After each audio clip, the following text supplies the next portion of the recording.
Welcome to the Spotlight. My name is Benson and here I look at socio-political issues in Kenya. Now, today I want to look at a few areas on President William Ruto's biggest nightmares.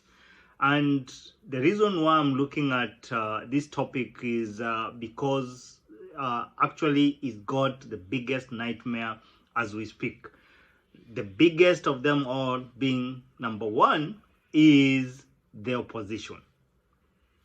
William Ruto has been taking the opposition for granted in Kenya. And now things are getting hotter and they are likely to get worse. I've done videos in this channel before saying that William Ruto must know that Raila Odinga has nothing to lose. So Raila Odinga has now engaged the full gear. The 14 days that Raila Odinga had given William Ruto ultimatum that he needs to lower down the cost of living and do everything possible to make life bearable for Kenyans has come to an end today. But look at the pressure they are giving the president. And right, left and center, the president cannot ignore them. So according to me, that is the biggest nightmare. And I'm going to look at probably a few more, maybe 2 or 3. But before I proceed, if you're here for the first time, I want to ask that you consider subscribing. Those who've already subscribed, guys, thank you for supporting this channel. You are the reason why we come back every day. Now, what is nightmare number 2? I'll mention something to do with his appointment. When I look at William Ruto from where he's seated, I think at some point he wishes that he could do something to swap around the appointments that he did, more especially to the top guys. His own deputy is not fit to be a deputy president. Regarding Gachagwa is not fit. I have no apologies to make. That guy is not fashionable, is not professional. You cannot present that guy even to Africa as a deputy president, to an African community and tell them this is the Kenyan president and give them a picture of his speeches and everything, the way he conducts himself, is not fit to be a deputy president. I'm sorry to say. So what happens? He has a deputy president who has experience on matters administration, and because he's been a DO and a DC, district commissioner, for those who don't understand what I mean. So this guy should actually be a minister for like interior and something, coordination. So he should be swapped around, go to interior and try to manage the interior docket. And then the Professor Kithure Kindiki, with his professionalism and legal mind, that guy should be the deputy president. Kenya Kwanza government could be looking good if we had people like Kithure Kindiki as the deputy president, not regarding Gachagwa. So these are like roles that are interchanged, and that is one of the biggest nightmares that William Ruto has.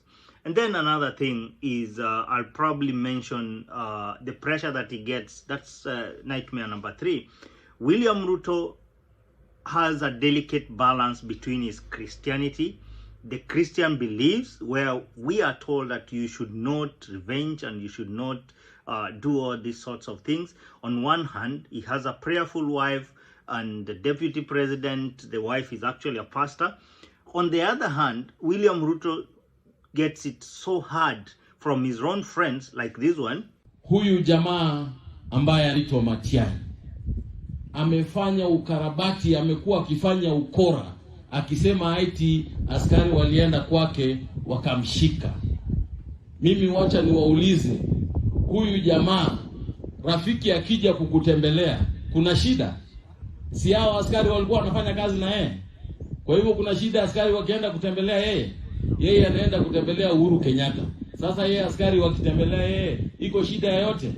Na sisi tunataka tumwambie ile kiburi yake na madharau alikuwa nayo, akashika watu wengine kama Oscar Sudi. Yeye jana anaitwa pale, anaingiza baridi, anasema ati yeye amekuwa bubu, ameshindwa kuongea. Mimi nataka kuambia bwana Kindiki, anipe nafasi. Mahali alishika Sudi akaongea, pia mimi nishike yeye huko chini, pia yeye aweze kuongea, si ndio? Kwa sababu yeye alituhangaisha, akatutusi, akatufanyia maneno mengi ambaye si ya heshima. Kwa hivyo sisi tunataka kusema, mimi ni Mkisii na mimi nataka niseme, kama Matiang'i alifanya makosa yoyote, wacha ashikwe, aregeshe pesa ya umma, ndio hii pesa ya umma iweze kusaidia wananchi wa Kenya. We cannot forgive people for stealing public money. Mimi sitakubaliana na Kiborek na Oscar Sudi ati asamehewe. Anasamehewa kwa nini? Trying to tell him that he should not forgive. So he should not forgive people like Matiang'i who frustrated him. And it's actually not even Matiang'i. It's President Uhuru Kenyatta who frustrated William Ruto. But I don't think he has what it takes to frustrate Uhuru Kenyatta enough. So he is actually trying to exercise his powers to people like Matiang'i. And now he's trying to revenge, and on one hand is getting pressure that you are Christian, you should not revenge, leave it to God and everything. So he's torn in between. I think that is one of his biggest nightmares. And then the other nightmare William Ruto has, and is going to get worse, is the economy. The Kenyan economy is not getting better. Look at the dollar. The US dollar is actually at 127. Australian dollar is currently around 85, 87. Things are getting harder, and this might not be within his control. I'm not saying because they took over and they are not managing.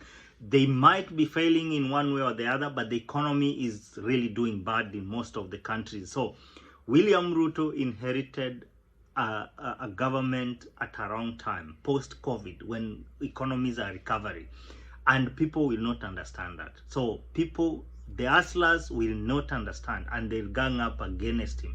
He's actually going to get a lot of haters than the people who love him. By 2027, it will take a miracle for William Ruto to win the presidency again.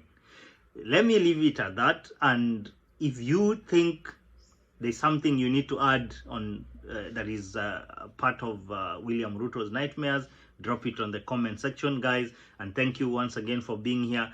As I say always, this is the spotlight. Kwaheri.